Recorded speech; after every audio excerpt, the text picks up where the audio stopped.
Hi everyone, my name is Leanne and today I'm bringing you some mini reviews of all of the books that I read in September. I have 8 books to talk to you about today, which is quite a lot of books. It's not up to the numbers that I was reaching in previous months before I had moved back to London, but I think maybe I just need to, accept that those numbers aren't going to happen anymore. Now that I have not only like full-time work going on, which I did have when I was back at my mom's house, but I also have like a social life again. I'm going to shows, I'm hanging out with people again, which I wasn't doing when I was in lockdown in Ireland. So I just need to accept that I'm not going to be reading 18, 19, 20 books a month anymore. And my life is actually probably better off because of that. I probably have a more rounded, enjoyable life because I'm doing other things now, but it's just been a bit of an adjustment. I'm about to go on a week's annual leave, so hopefully that will give me a lot of time to really dive into my reading a bit more, but also dive into making videos a bit more and get back on track with filming because I have really missed it. I have just really struggled to find the time to do it, especially now that I'm in the office 3 days a week and I'm now commuting and I don't have that precious hour at lunchtime where if I wanted to film I could, although how many times was I actually doing that considering I didn't make that many videos in the past few months. One of the great things about commuting though is what I knew would be really great, and that is having that dedicated time when I'm on the tube for reading. And that has really helped me get through a lot of books quicker than I was in previous months. How about let's start with the non-fiction. So I read Maybe I Don't Belong Here by David Harewood. This is a proof copy that was very kindly sent to me by Book Break. David Harewood is an actor who I had seen in a few things. I was familiar with his work, but he wasn't someone that I followed particularly closely. Like, I knew who he was, but I really didn't know his story. And this was a fantastically written book about his experiences of being Black and British, growing up in the UK, being Black, but also his experiences of psychosis and the intersections between all of those things. How specifically are young Black men affected by mental health and specifically psychosis? We follow his upbringing and education, the origins of his acting career, and the psychotic breakdown that he had when he was 23 years old. He was sectioned under the Mental Health Act. He was restrained by 6 police officers. He was sedated, hospitalized, and put into a ward. And now 30 years later, he is processing what happened to him. I thought this book was phenomenal. Not only is David's story very touching, but it does encourage you to examine the societal structures around us and also our own internalized biases.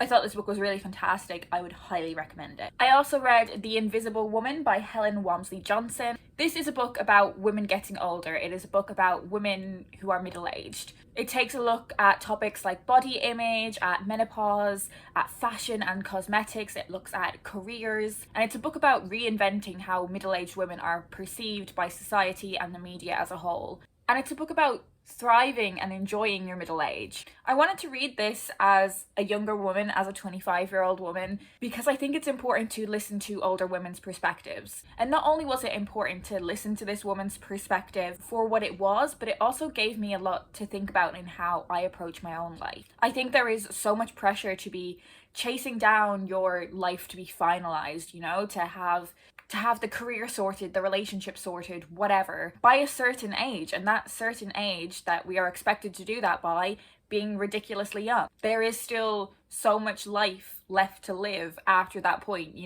Not everything is done and dusted at 35. I think this is a book that I will, however, come back to as I do get older, when I can connect to some of the author's lived experiences a bit better. But overall, I found this a really great reading experience. Let's do the fiction for grown-ups now. I have 2 romance books to talk to you about. First up, I have The Lucky Escape by Laura Jane Williams. Again, this is a proof copy. I've read 2 of this author's previous books, Our Stop, which I really loved, and The Love Square, which I read, I think last month or the month before. I'll leave my wrap-up linked if you do want to check out my review of that book. But I didn't love it as much as Our Stop, and I enjoyed this book a lot, but again, not as much as Our Stop. So this book is about Annie, who is due to marry Alexander, until on her wedding day, he stands her up. Of course, this is heartbreaking for her, but she ends up deciding to go on their honeymoon anyway. But she doesn't go on her own. She goes with an old friend named Patrick that she randomly bumped into.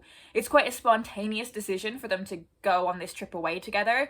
But Annie finds herself on her honeymoon with a man that isn't her husband. And of course, this leads us to not a will they, won't they, but when will they? I find some of the finer plot points of this quite forgettable, which I think is a shame, but I do remember that I found it entertaining as I was reading it. And you know, that's all it needs to be. It doesn't need to be the most incredible book that I've ever read, the most incredible romance I've ever read. It can be entertaining for entertainment's sake, and I think it fulfills that. Something I did really appreciate about this book, and I found this is a thread throughout a lot of Laura Jane Williams books, is that she does take a look at specific topics that I don't think get enough recognition. So in The Love Square, we had a character who had recovered from a very serious illness, who had a lot of uncertainty around whether she was going to have children or not, and whether she would be able to wait for a partner to do that with, or whether she should do it solo. And I found that a perspective that I hadn't really seen much of before. And in The Lucky Escape, I saw another perspective that I hadn't really seen before, and that was a male experience of grief. And I think that was handled really well, really sensitively, and really honestly. If you are looking for an entertaining romantic read, I would really recommend Laura Jane Williams. Her books are a lot of fun. Another book that was a lot of fun was Get a Life, Chloe Brown by Talia Hibbert. This was very kindly gifted to me by Shannon over 155 books, and I'm so pleased that I finally got around to reading this very steamy read. So this is about Chloe Brown, who after almost but not quite dying, comes up with a bucket list of things that she would like to achieve. And on this list are things that are essentially helping her get a life. She wants to rebel a bit, you know, she's very kind of organized and put together and well behaved, and she needs a bit of a bad influence to help her tick off some of the things that are on her list. And that bad influence comes in the form of Red. Red, who has tattoos and a motorbike and just happens to be gorgeous. And as he helps her tick things off her list,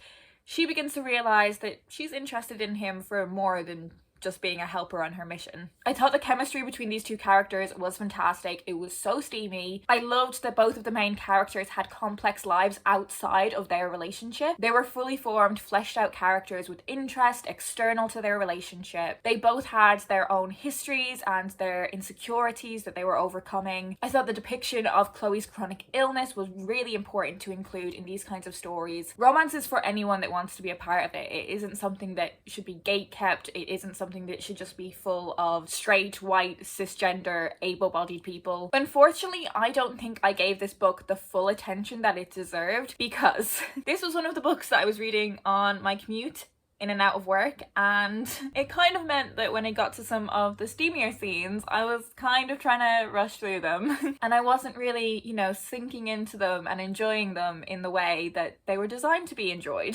I wasn't really leaning into the atmosphere that they were creating. So when I get round to the next two books in this series, which I definitely will, I'll make sure that it's a book that I read at home. I also read a poetry collection, and that was Slow Bruise by Aidinghenry. Not all of the poems in this collection have really stayed with me. However, I do remember them being layered. There was a real intensity to them, and the poet really had a control over the pace. The poems were packed with feeling, and I think particularly in the second section of the book, that's the section that I do have a connection with, that I do remember. That intensity really comes to the forefront in that section.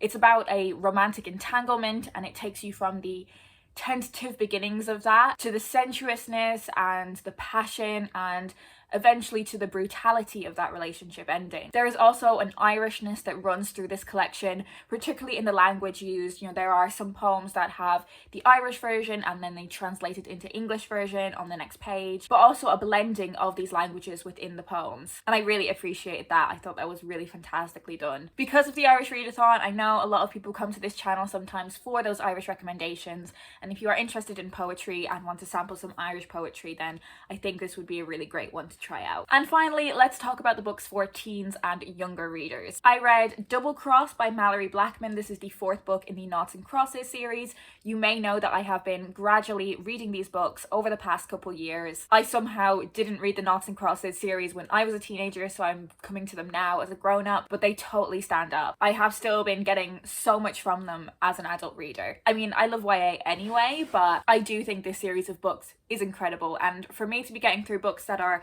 quite chunky, as the Noughts and Crosses books are, relatively quickly, you know I love them. It is really hard to talk about the later books in this series without giving away spoilers, because you follow different characters in the subsequent books. You know, the books move along with the generations of these two families that we meet in the first book. So it's difficult to talk about what exactly happens in Double Cross without spoiling the previous books. But I do think that's one of the really fascinating things about this fourth book, is that we see how history begins to repeat itself. We see how structures are not changing. The same patterns are happening over and over again. Even though it might look like some progress has been made, in other ways it really hasn't. These are books that are set in a world where the power dynamics around race are flipped. The world is split into noughts and crosses, noughts being the white people who have no structural power and face a lot of racism, crosses being black people who have the dominant power and a huge amount of privilege. As the books go on, there is also a lot of examination around what it is like to be mixed race. I thought this book was really fantastic, but it is probably my least favourite book of the series so far, which, to be fair, the bar is super high. Like, I think all of the other books in the series were incredible. So I think this book is still great. I just didn't think it was as good as the others, and I think one of the reasons for that is we get fewer perspectives in this book than we had previous novels. So in the previous novels, we are moving around different people quite a lot. We're seeing in different people's heads quite frequently.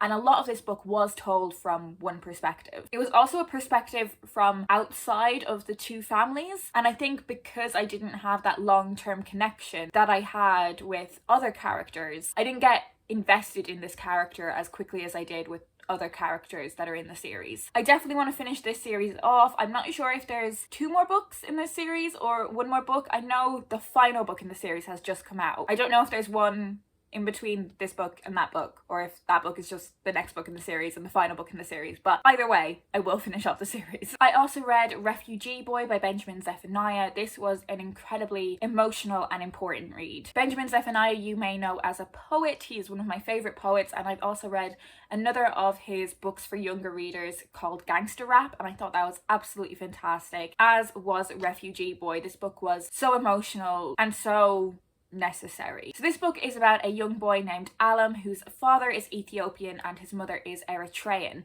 and these two countries are at war, so he isn't welcome or safe in either place. Alam and his father travel to England, and while they're there, his father makes an astonishing decision. One that at first seems an incredibly hurtful and terrible thing to do to your child, but we come to realise is actually his father attempting to save his son's life. In seeking refuge in England, Alan faces a number of challenges in adjusting to a new school, which is a difficult experience enough for a child anyway. But on top of that, he has to learn a new language, a new system of doing things, new social norms, a whole different way of life. And we see how difficult it is to seek refuge in the UK and the horrible unfairness that Alan faces. Benjamin Zephaniah doesn't shy away from these hugely difficult topics. He has enough respect for his younger readers to know that if there are children living through these experiences, then children can read about them. And adults as well can read about them. Incredibly important book. I have another one of Benjamin Zephaniah's books for younger readers on my shelves,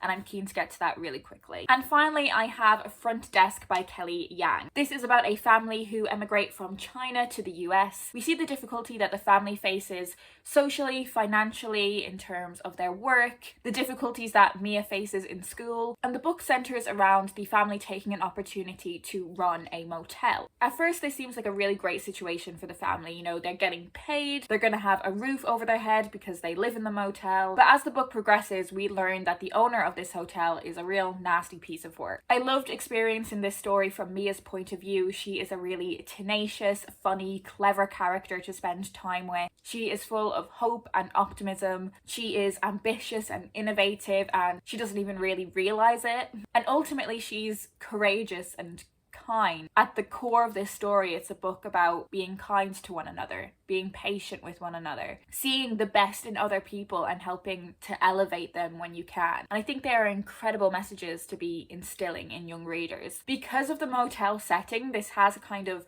ensemble cast of characters that crop up, and I thought that was a lot of fun. I really enjoyed that. I would really encourage you to pick up a copy if that sounds appealing to you. So there we have it. They are all of the books that I finished reading in September. Have you read any of these books? What did you think about them? If you want to find out more about them, they will all be linked down below in the description of this video. At the end of my wrap-ups and my hauls, I always like to tell you what my TBR number stands at. In my previous book haul, I simply lied to you. Not intentionally, it was an accident, but I did lie to you. I told you that my TBR stood at 101 books, but I hadn't taken away the books that I had read in September. Apparently, I had taken away the books that I had read in September. So my TBR still stands at 101 books. But as I said, I do have a week of annual leave and I do want to make a pretty big dent in a lot of books. I really want to be putting time and energy into reading this week. I do have some more book hauls coming up, but there's nothing I can do about that now. If there's anything you want to talk about, do be sure to leave a comment down below, and if you don't have anything particular to say, leave me your favorite red emoji so I know that you're here. I hope you're having a lovely day, and I will speak to you in my next video.